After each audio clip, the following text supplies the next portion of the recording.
अस्सलाम वालेकुम स्टूडेंट्स। आज हमने नेक्स्ट टॉपिक डिस्कस करना है और ये लास्ट टॉपिक है सेकंड चैप्टर का। इसका नाम है जी आइसोटोप्स। अब बेटे पहले इसमें हमने यही डिस्कस करना है, आइसोटोप्स के हैं, एक जनरल सा इंट्रोडक्शन है, कुछ एग्जांपल्स डिस्कस करेंगे और इसका हमारी डेली लाइफ में यूज किया होता है। आइसोटोप्स अगर हम वर्ड देखें, टू वर्ड का कॉम्बिनेशन है। आइसो आइसो जहां पे भी आ जाए इसका मतलब होता है सेम, और दूसरी जो चीज है वो है जी टोप्स। टोप का मतलब होता है place. Meaning of isotope is the same place. इन्हें आइसोटोप्स इसलिए कहा जाता है क्योंकि पीरियोडिक टेबल में ये एक ही जगह पे पाए जाते हैं। खैर ये तो आ गया नेम। अब हम आते हैं इनकी डेफिनेशंस की तरफ। होते क्या हैं आइसोटोप्स की, डेफिनेशन क्या है और इसकी एग्जांपल्स क्या हैं। सबसे पहले हम इनकी अगर डेफिनेशन देखें, these are actually the atoms of an element. In element एक ही होगा लेकिन उनके एटम्स की बात करें हम, which have same atomic number but different mass number. Mean उनका एटॉमिक नंबर सेम होगा और मास नंबर क्या होगा, डिफरेंट होगा। तो ये आप लोगों को एक थोड़ा बहुत आइडिया होगा फर्स्ट चैप्टर से कि एटॉमिक नंबर क्या होते हैं। These are the number of protons present in the nucleus of an atom. जैसे ऑक्सीजन है उसमें 8 प्रोटॉन है तो इसलिए इसका एटॉमिक नंबर 8 आएगा। कार्बन है 6 प्रोटॉन है तो इसलिए उसका एटॉमिक नंबर 6 आएगा। दूसरी चीज है मैस नंबर। मैस नंबर आप लोगों ने पढ़ा है, it is the sum of proton and neutron present in the nucleus of an atom. तो इसका क्या मतलब हुआ कि एटॉमिक नंबर सेम है तो मीन उनके नंबर ऑफ प्रोटॉन सेम है। मैस नंबर डिफरेंट है, प्रोटॉन तो सेम हुए। दूसरी चीज होती है न्यूट्रॉन, तो उनके न्यूट्रॉन्स क्या आएंगे, डिफरेंट आएंगे। इसलिए कहा जाता है कि आइसोटोप्स के अंदर एटॉमिक नंबर सेम लेकिन मैस नंबर उनका क्या होता है, डिफरेंट होता है। एलिमेंट के ऐसे जो एटम्स होते हैं उन्हें क्या नाम दिया जाता है, they are known as isotopes. अब इनकी अगर हम प्रॉपर्टीज देखें थोड़ी बहुत, यहाँ पे जो आप लोगों के सिलेबस में बताई गई हैं उनके अकॉर्डिंगली इनकी इलेक्ट्रॉनिक कॉन्फ़िगरेशन क्या होती है, सेम। लास्ट टाइम बेटा आप लोगों ने इलेक्ट्रॉनिक कॉन्फ़िगरेशन पढ़ी थी। क्या है कि distribution of electrons in the energy level and sub shell. अब इलेक्ट्रॉनिक कॉन्फ़िगरेशन किसकी है, होती है इलेक्ट्रॉन्स की। और ध्यान में रखें कि प्रोटॉन, एक न्यूट्रल एलिमेंट के अंदर नंबर ऑफ प्रोटॉन और इलेक्ट्रॉन एक जैसे होते हैं, वो चेंज नहीं होते। अब इलेक्ट्रॉनिक कॉन्फ़िगरेशन इसलिए इनकी क्या होगी, सेम होगी। और लेकिन और नंबर ऑफ प्रोटॉन भी क्या है, सेम है। नंबर ऑफ न्यूट्रॉन्स क्या होते हैं, डिफरेंट होते हैं। वो मैंने आपको बता दिया है क्यों डिफरेंट होते हैं। अब जो प्रॉपर्टीज की बात करते हैं एलिमेंट्स की, में दो प्रॉपर्टीज हैं, फर्स्ट चैप्टर में हमने डिस्कस किया था, फिजिकल प्रॉपर्टीज और केमिकल प्रॉपर्टीज। अब जो केमिकल प्रॉपर्टीज हैं they depends upon the electronic configuration. कोई भी एलिमेंट है, सब्सटेंस है, एटम है, वैसे तो बहुत सारी चीजों पर डिपेंड कर रही होती हैं लेकिन जो मेजॉरिटी है वो किस चीज के ऊपर डिपेंड कर रही होती हैं, उनकी इलेक्ट्रॉनिक कॉन्फ़िगरेशन के ऊपर। अब इनकी इलेक्ट्रॉनिक कॉन्फ़िगरेशन सेम है तो इसलिए इनकी केमिकल प्रॉपर्टीज क्या होती हैं, सेम होती हैं। सो isotopes have similar chemical properties because they depends upon the electronic configuration। लेकिन अगर हम फिजिकल प्रॉपर्टीज की बात करते हैं तो वो क्या होती हैं, डिफरेंट होती हैं, because physical properties depends upon the mass number. और आप लोगों ने डेफिनेशन में पढ़ा कि जो आइसोटोप्स हैं इनका मास नंबर क्या होता है, डिफरेंट होता है। और most of the elements have isotopes, सारे नहीं होते लेकिन ज्यादातर एलिमेंट्स के आइसोटोप्स होते हैं। अब किस तरह से मास नंबर के ऊपर डिपेंड करती है, एक फिजिकल प्रॉपर्टी हम बात कर लेते हैं।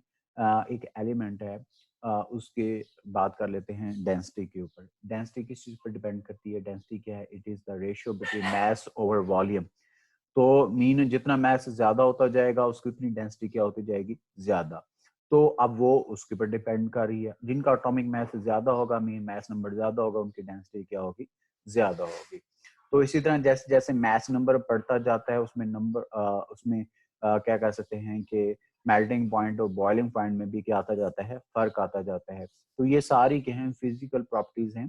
सो हम कंक्लूड कर सकते हैं कि why isotopes have similar chemical properties. हम उसको बताएंगे because they depends upon the electronic configuration, and in isotopes the atoms have same electronic configuration, and other one कि फिजिकल प्रॉपर्टीज क्यों डिफरेंट होती हैं, हम कहेंगे because they depends upon the mass number and in isotopes the atoms have different mass number. So हम कह सकते हैं कि केमिकल प्रॉपर्टीज इनकी सेम लेकिन फिजिकल प्रॉपर्टीज इनकी क्या होती हैं, डिफरेंट होती हैं। कुछ एग्जांपल्स लेते हैं, जैसे ये हाइड्रोजन है। हाइड्रोजन के अगर हम देखें तो नेचुरली अकरिंग जो हाइड्रोजन है उसमें 3 आइसोटोप्स होते हैं जो डिफरेंट अबंडेंस में पाए जाते हैं।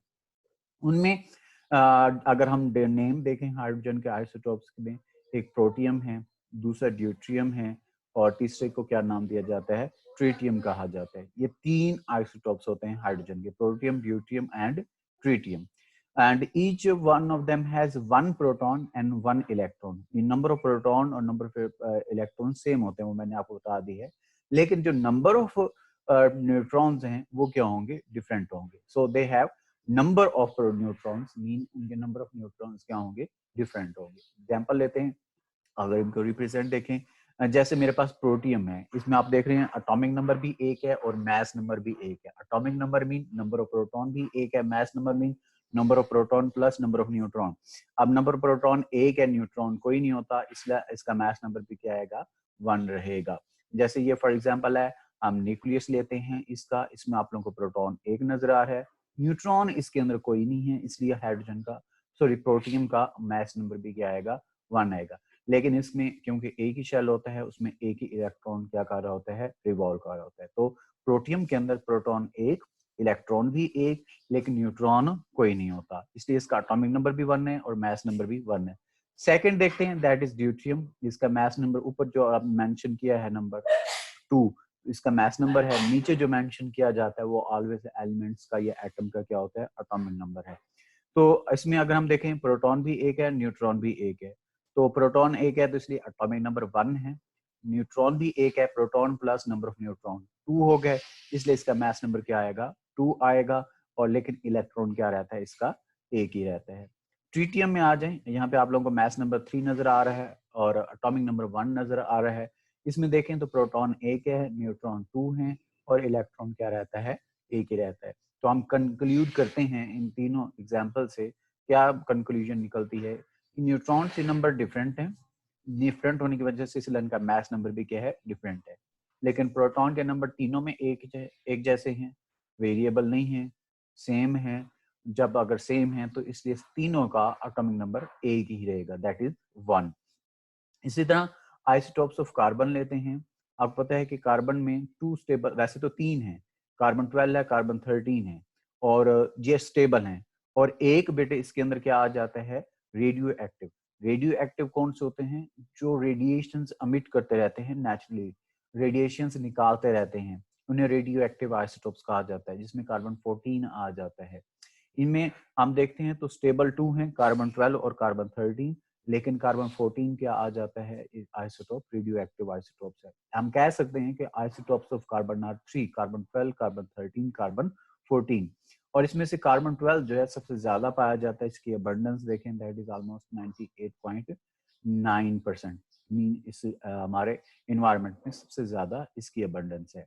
जबकि कार्बन 13 और 14 वो के हैं, दोनों मिलके नेचुरली 1.1% पाए जाते हैं। एंड ऑल ऑफ देम देख सकते हैं सेम एटॉमिक नंबर है, क्योंकि नंबर ऑफ प्रोटॉन इसमें सेम होते हैं, इलेक्ट्रॉन भी सेम होते हैं, they are the 6, mean 6 proton है, 6 इलेक्ट्रॉन है, लेकिन नंबर ऑफ न्यूट्रॉन इसके क्या आएंगे, डिफरेंट आएंगे। इनको अगर हम रिप्रेजेंट कर सकते हैं तो कार्बन 12 की अगर हम बात करते हैं, इसमें बेटे देख लें मास नंबर 12 है और एटॉमिक नंबर इसका क्या है, 6 है। क्या मतलब हुआ, एटॉमिक नंबर 6 है तो इसमें प्रोटॉन भी 6 है, मास नंबर 12 है तो 6 न्यूट्रॉन होंगे, 6 ही प्रोटॉन होंगे, क्योंकि मास नंबर क्या होता है, number of proton and number of neutron. First shell है इसमें 2 इलेक्ट्रॉन है, सेकंड शेल है इसमें 4 इलेक्ट्रॉन्स हैं, टोटल इसके अंदर 6 इलेक्ट्रॉन्स पाए जाते हैं। इसलिए सेकंड एग्जांपल लेते हैं, कार्बन 13। तो इसमें मास नंबर 13 है का और एटॉमिक नंबर क्या है बेटे, सेम रहेगा एज यूजुअल, 6 है। इसमें देखते हैं प्रोटॉन 6 हैं तो इसलिए एटॉमिक नंबर 6 रहेगा, लेकिन न्यूट्रॉन 7 हो गए, दोनों को मिला के तो 13, इसलिए इसका atomic number mass number sorry क्या आ जाएगा, 13 आ जाएगा। इसी तरह फर्स्ट शेल में 2 इलेक्ट्रॉन है, सेकंड शेल में भी इसके 4 इलेक्ट्रॉन है, टोटल इलेक्ट्रॉन इसके कितने हो गए, 6 हो गए। नेक्स्ट कार्बन 14 की देखते हैं। कार्बन 14 है तो मीन इसका मास नंबर 14 होगा, एटॉमिक नंबर क्या आएगा, 6 आएगा। इसमें बैठे वही प्रोटॉन 6 है, न्यूट्रॉन 8 है, दोनों को ऐड करते हैं तो 14 बनते हैं, इसलिए ये कार्बन 14 आ गया। इसी तरह जो इसमें नंबर ऑफ इलेक्ट्रॉन है फर्स्ट शेल में 2, सेकंड में 6 टोटल, सॉरी सेकंड में 4, टोटल 6 इलेक्ट्रॉन इसमें पाए जाते हैं। इसी तरह हाइड्रोजन की तरह इसको भी हम कंक्लूड कर सकते हैं। एटॉमिक नंबर सेम है, दैट इज 6। मैस नंबर इनका डिफरेंट है, पहले का 12 है, दूसरे का 13 है और थर्ड वन का 14 है। क्यों? क्योंकि इनके अगर हम देखें न्यूट्रॉन चेंज हो रहे हैं, पहले में 6 है, दूसरे में 7 है, थर्ड में 8 है, तो इसलिए इनका मैस नंबर क्या आएगा? डिफरेंट आएगा। इसी तरह हम आगे चलते हैं, क्लोरीन के आइसोटोप्स की बात करते हैं। इसमें भी 2 क्लोरीन के आइसोटोप्स हैं, क्लोरीन 35 और क्लोरीन 37। इसमें भी उसी तरह होगा, एटॉमिक नंबर 17 है, तो मीन इसमें नंबर ऑफ प्रोटॉन भी 17 है, नंबर ऑफ इलेक्ट्रॉन भी 17 है। न्यूट्रॉन डिफरेंट आ गए हैं, फर्स्ट में अज्यूम कर लें 18 है, तो आगे उसके क्या कह सकते हैं कि बढ़ के ज्यादा हो जाते हैं, मीन 20 हो जाते हैं। तो न्यूट्रॉन के डिफरेंट होने की वजह से इसमें मैस नंबर भी डिफरेंट आ गए। इसी तरह यूरेनियम के आइसोटोप्स देखें, 3 आइसोटोप्स हैं यूरेनियम के, यूरेनियम 234, यूरेनियम 235 एंड यूरेनियम 238। तो ये 3 आइसोटोप्स यूरेनियम के हैं, लेकिन एटॉमिक नंबर अगर हम देखते हैं तीनों का 92 है। लेकिन इसमें यूरेनियम जो 238 है नेचुरली 99% पाया जाता है नेचुरली, बाकी 1% 34 और 35 पाया जाता है। तो ओवरऑल कंक्लूजन निकाल लें, जितनी भी हमने एग्जांपल ली, क्या निकलता है कि प्रोटॉन सेम है तो एटॉमिक नंबर सेम है, न्यूट्रॉन डिफरेंट होने की वजह से मैस नंबर इनके क्या है? डिफरेंट होते हैं। और ये पीरियोडिक टेबल में एक ही जगह पे पाए जाते हैं, तो इसलिए इन्हें क्या कहा जाता है? आइसोटोप्स कहा जाता है। तो आगे आते हैं लॉन्ग क्वेश्चन की तरफ। यूजेस ऑफ आइसोटोप्स और एप्लीकेशन ऑफ आइसोटोप्स, इनका क्या क्या यूज है? इन साइंस और डिफरेंट टेक्नोलॉजिकल फील्ड में आइसोटोप्स की बहुत ज्यादा एप्लीकेशंस हैं। खासतौर पे जो बिगेस्ट एप्लीकेशन है that is in the field of medicine. आप लोग एक्सरे करवाते हैं, ईसीजी करवाते हैं, एमआरआई करवाते हैं, सीटी स्कैन करवाते हैं, तो ये सारी जितनी भी चीजें हैं इसमें ये आइसोटोप्स ही यूज होते हैं, because these are the radio, इसमें से जो यूज होते हैं वो रेडियो एक्टिव आइसोटोप्स हैं, दे एमिट द रेडिएशन, और उन रेडिएशन के थ्रू हम इनको क्या कर रहे होते हैं? यूज कर रहे होते हैं। They are applied in diagnosis, radiotherapy and treatment of many diseases like cancer. Diagnosis mean find करने के लिए, जैसे किडनी स्टोन है, हमें कैसे पता चलेगा? सीटी स्कैन करवाते हैं, तो रेडिएशंस किडनी स्टोन में किडनी की तरफ भेजी जाती हैं, वहां से रिफ्लेक्ट होकर हमें मॉनिटर की स्क्रीन के ऊपर इसे दिखाते हैं। रेडियोथेरापी है, रेडिएशंस के थ्रू मीन ट्रीटमेंट करना, किस चीज को तोड़ना। And treatment of many disease like cancer, जैसे ट्यूमर होता है, कैंसर तो ट्यूमर की वजह से होता है, उसे रेडिएशन के थ्रू तोड़ा जाता है, जिसे आप कीमोथेरापी भी कहते हैं। तो मीन इनका ज्यादातर जो वेस्ट फील्ड है वो किसमें आ जाता है? मेडिकल्स में। उसी में देखते हैं सबसे पहले रेडियोथेरापी, और उसमें पहले नंबर पे क्या है जी बेटे? ट्रीटमेंट ऑफ कैंसर इसमें आ जाती है, रेडिएशंस के थ्रू ट्रीटमेंट करना। उसमें क्या है? 2 चीजें हैं। स्किन कैंसर है, स्किन कैंसर के लिए फास्फोरस 32 और सीनियम 90 यूज किए जाते हैं। इसकी रीजन क्या है? स्किन आपको पता है कि बॉडी के अंदर नहीं है, बाहर वाली साइड पे होती है, इसलिए ये जो रेडिएशंस हैं बीटा रेडिएशंस होती हैं। मैंने आपको बताया था 3 रेडिएशंस होती हैं, लास्ट टाइम बताया था, alpha, beta and gamma. Alpha की सबसे लेस पेनिट्रेटिंग पावर होती है, फिर बीटा की उससे ज्यादा, सबसे ज्यादा गैमा की होती है। गैमा इनर पार्ट्स तक भी हमारे बॉडी में जा सकती है। अल्फा पे ऊपर पॉजिटिव चार्ज है, बीटा के ऊपर नेगेटिव चार्ज है, और गैमा के ऊपर न्यूट्रल होते हैं। तो इसलिए लेस पेनिट्रेटिंग पार्ट है, क्योंकि स्किन हमारी बॉडी के करीब मतलब ऊपर वाले हिस्से में होती है, इसमें रेडिएशन ज्यादा अंदर नहीं लेके जानी होती, तो इसलिए ये 2 आइसोटोप्स यूज किए जाते हैं। अगर हमने बॉडी के अंदर जाना है तो उसके लिए कोबाल्ट 60 यूज किया जाता है। उसकी रीजन क्या है? इसमें गैमा रेडिएशंस होती हैं, और ये they have highly penetrating power, mean हमारी बॉडी के अंदर तक जा सकती हैं। अगर हमारी कैंसर अल्लाह ना करे बॉडी के अंदर है किसी पार्ट में, तो उसके लिए हम क्या यूज करते हैं? कोबाल्ट 60 यूज करते हैं। जैसे ये है mean radiations, radio active isotopes है, उसके थ्रू रेडिएशन हमने भेजी टारगेट एजेंट में, वहां पे जो कैंसर था वो कैंसर टारगेट एजेंट था, कैंसर सेल था, उनको जाके इन्होंने क्या कर देना है? डिस्ट्रॉय कर देना है, तोड़ देना है, खत्म कर देना है। जब वो खत्म हो जाएंगे तो अल्टीमेटली अल्लाह के फजल से कैंसर भी खत्म हो सकती है। इसी तरह हमने क्या करना है? डायग्नोसिस के लिए यूज करने हैं और एज ए मेडिसिन के तौर पर यूज करने हैं। Mean dresses for diagnosis and medicine, medicine की तशखीस के लिए और हमारे बॉडी में कौन कौन सी डिजीज हैं उसकी फाइंडिंग के लिए इनको यूज करना है। उसमें बेटे क्या है, they are the radioactive isotopes which are used in the traces in medicine to diagnose the presence of tumours in human body. एक है ट्रीटमेंट ऑफ ट्यूमर, एक हमें कैसे पता चलेगा कि ट्यूमर है बॉडी के अंदर, उसको ट्रेस करना है। तो इसमें क्या यूज किया जाता है, जैसे आयोडीन 131 है, that is used to diagnose of goitre in thyroid gland. या हम आगे 8 चैप्टर में जाके पढ़ेंगे ग्वाइटर के बारे में, वहां पे मैं आप लोगों को डिटेल से बता दूंगा। इसमें ये होता है कि ये ज़हन में रख लें कि आप लोगों की जो गर्दन है वो स्वेलो हो जाती है। ग्वाइटर हमारे थायराइड ग्लैंड हमारे नेक रीजन में पाई जाती है। इसका काम क्या, इसका फंक्शन क्या होता है, हमारी बॉडी को ग्रोथ करवाना, ऑक्सीडेशन ऑफ फूड करवा के। तो होता यह है कि इसकी वर्किंग के लिए आयोडीन चाहिए होता है। आयोडीन हमारी डाइट में कम हो तो वो ये काम नहीं कर पाती, जिसकी वजह से ये स्वेलो हो जाती है और हम कहते हैं ये ग्वाइटर बन गया है। अब वो उसमें ग्वाइटर है या ट्यूमर है या क्या है, उसके लिए फाइंडिंग के लिए अगर ग्वाइटर तो हम क्या यूज कर रहे होते हैं, आइसोटोप आयोडीन 131 यूज किया जाता है। और इसी तरह एक और है technetium that is used to monitor the bone growth, कि आप लोग की बोन ग्रोथ सही चल रही है कि नहीं चल रही। ये देख सकते हैं आप लोग क्या कह सकते हैं कि एक्सटर्नल रेडिएशंस हैं और सिस्टमिक रेडिएशंस हैं। एक्सटर्नल रेडिएशंस का मतलब क्या है कि बैरूनी तौर पर आप लोगों को भेजी गई हैं, और सिस्टमेटिक का मतलब क्या होता है, आप लोगों की बॉडी के अंदर भेजा जाता है। इस तरह से आप लोगों को क्या की जाती है, जैसे सीटी स्कैन है, ये सीटी स्कैन के इस लिवर ट्यूमर में बताया गया है कि किस तरह से उसे डायग्नोज करना है। तो मीन डायग्नोज करने के लिए ये सारी रेडिएशंस क्या की जाती हैं, यूज की जाती हैं। इसी तरह आगे आर्कियोलॉजिकल एंड जियोलॉजिकल यूजेस भी हैं। वो क्या है जी, आपको पता है कि आर्कियोलॉजी और जियोलॉजी क्या है, related to study of earth है। इसमें क्या होता है, radio active isotopes are used to estimate the age of fossils.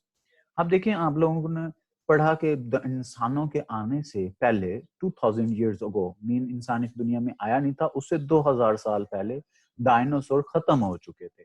और आज हम पढ़ते हैं कि डायनासोर थे, तो हमें कैसे पता चला 2000 साल पहले खत्म हो चुके थे। तो हमने क्या किया, उनके जो फोसिल्स थे उनकी हमने स्टडी की, उनकी स्टडी से उनकी एज फाइंड की। तो इसके लिए क्या यूज किए जाते हैं, रेडियो एक्टिव आइसोटोप यूज किए जाते हैं।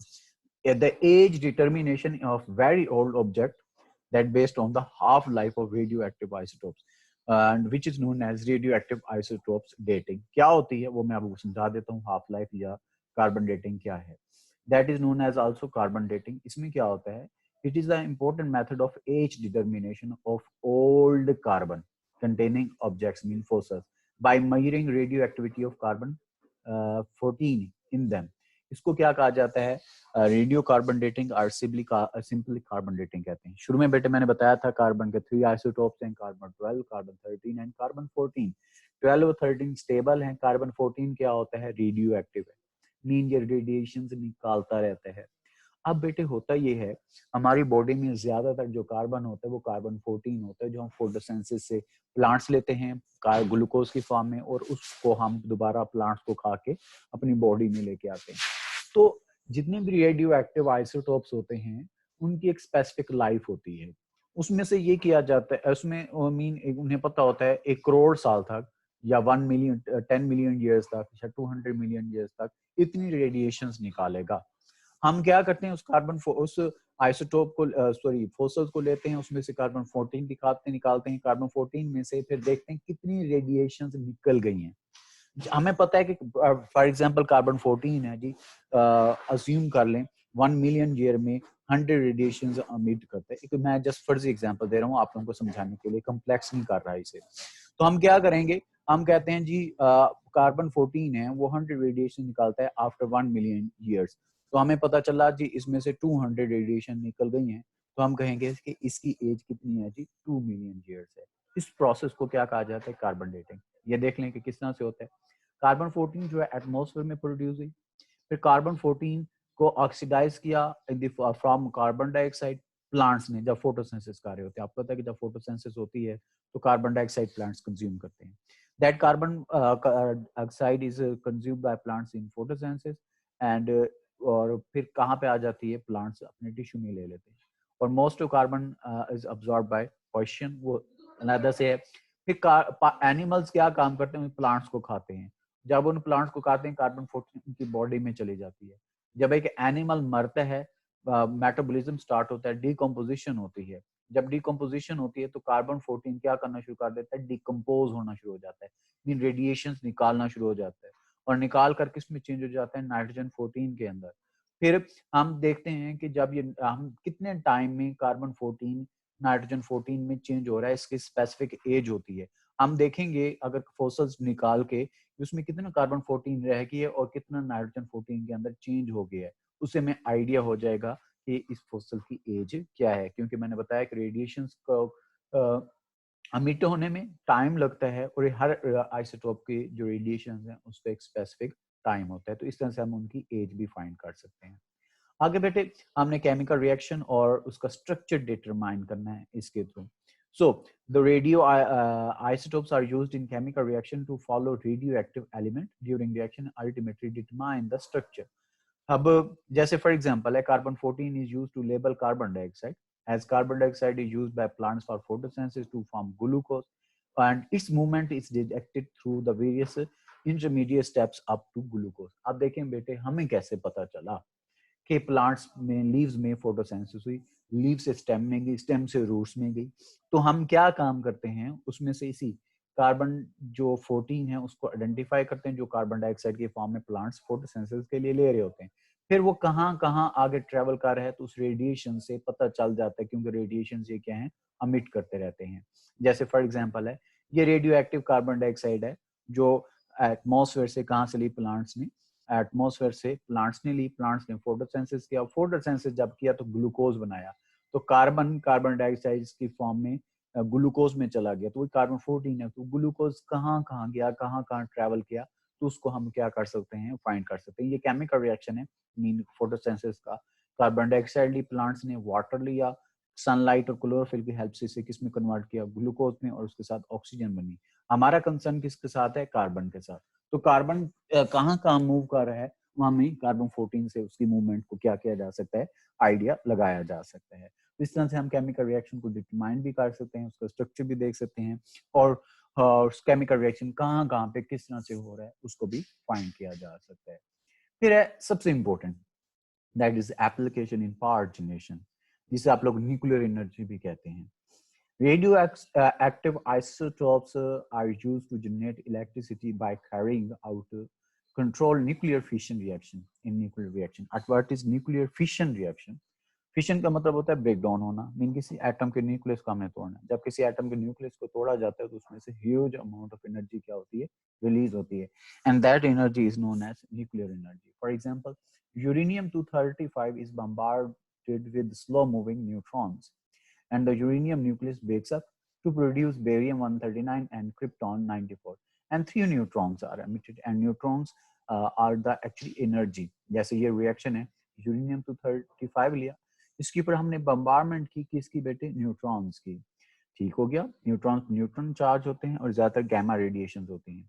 तो जब इससे क्या हुआ, यूरेनियम का न्यूक्लियस टूटा, टूट कर किस में चेंज हो गया, बेरियम 139 एंड क्रिप्टॉन 94 के अंदर। जब ये टूटा तो इसने क्या किए बेटे, 3 न्यूट्रॉन्स अमिट किए। इसकी कैलकुलेशन जहां से की जा सकती है, ये बेटे क्या है, यूरेनियम 235 है, और इसने किस में चेंज हुआ, बेरियम 139 प्लस 94, ठीक हो गया। जब हम इनको क्या कर सकते हैं कि ऐड करते हैं तो ऑलमोस्ट ये किस में बनता है, 233 में। तो एक बच गया, वो एक न्यूट्रॉन्स इस फॉर्म में ये क्या कर लेते हैं, अमिट कर लेते हैं। तो उससे वो जो न्यूट्रॉन्स हैं ये आगे क्या होते हैं, एनर्जी का सोर्स बनते हैं। इसको अगर हम रिएक्शन को थोड़ा सा स्ट्रक्चर की बेस के ऊपर देखें तो इस तरह से देखा जा सकता है, ठीक है बेटे। ये क्या है, यूरेनियम है, इसके ऊपर हमने न्यूट्रॉन की बम्बारमेंट की। जब हमने न्यूट्रॉन की बम्बारमेंट की, न्यूट्रॉन एक ऐड हुआ, वो किस में चेंज हो गए, यूरेनियम 236 में, जो कि अनस्टेबल होते हैं। 35 स्टेबल है, लेकिन यूरेनियम क्योंकि इसमें एक न्यूट्रॉन ऐड हो गया, तो न्यूट्रॉन ऐड हो गया तो आपको पता है कि एटॉमिक मास इंक्रीज हो जाएगा, एक न्यूट्रॉन ऐड होने की वजह से वो क्या हो जाएगा, 236, जो कि अनस्टेबल होगा। जब ये अनस्टेबल होगा तो ये क्या हो जाएगा, फिर आगे क्रिप्टॉन और बेरियम के अंदर क्या हो जाता है, टूट जाता है। जब ये टूटता है तो उस वक्त ये क्या करता है, 3 न्यूट्रॉन्स भी एमिट करता है, उसकी वजह से न्यूक्लियस के टूटने की वजह से बहुत ज्यादा अमाउंट ऑफ एनर्जी क्या होती है, रिलीज होती है, और इस एनर्जी को क्या नाम दिया जाता है, that is known as nuclear energy, and which is used to convert water into steam in boilers. ठीक है, बॉयलर्स के अंदर स्टीम वाटर को मीन हीट अप करके उसे हम किस में कन्वर्ट करने की कोशिश करते हैं, स्टीम में कन्वर्ट करने की कोशिश करते हैं, और उस स्टीम को आगे हम इलेक्ट्रिसिटी की प्रोडक्शन में क्या करते हैं, यूज करते हैं, and that steam drives the turbines to generate electricity.